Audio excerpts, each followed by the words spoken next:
یا په دغه میدان د یو طرف نه نمرود لعین ولاړ دی، دغه میدان باندې د حق او د باطل معرکه وشوه، حق ته فتح ملو شوه، باطل ته شکست ملو شو. دا معرکه په دغه ځای ختمه نه شوه، دا مخکې میدان ته منتقل شوه. بیا په دغه میدان باندې د باطل د طرفه فرعون لعین موجود دی، د حق د طرفه موسی کلیم الله موجود دی. په دغه میدان باندې حق ته فتح ملو شوه، باطل ته شکست ملو شو. بیا دا معرکه په دغه میدان باندې ختمه نه شوه، وړاندې منتقل شوه. دا د حجاز مقدس سرزمین تراله، دا د بدر میدان تراله. بیا په دغه میدان باندې د باطل د طرفه ابو جهل لعین ولاړ دی، د حق د طرفه سپه سالار امام الانبیاء علیه الصلاة والسلام ولاړ دی. په دغه میدان باندې حق ته فتح ملو شوه، باطل ته شکست ملو شو.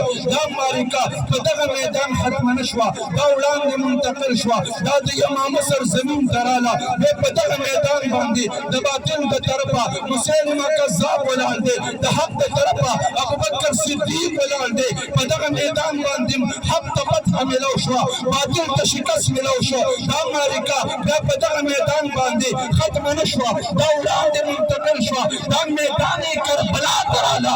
بیا په دغه میدان باندې د باطل د طرفه یزید پلید ولاړ دی، د حق د طرفه امام علی مقام امام حسین ولاړ دی.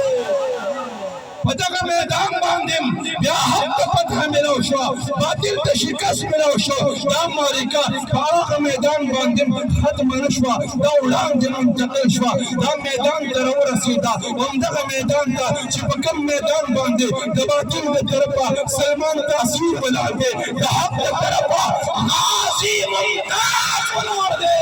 بیا دا معرکه په دغه میدان باندې ختمه نه شوه، دا وړاندې منتقل شوه، دا میدان د فیض آباد تراله. بیا په دغه میدان باندې د باطل د طرفه یهودیت ولاړ دی، عیسیت ولاړ دی، قادیانیت ولاړ دی.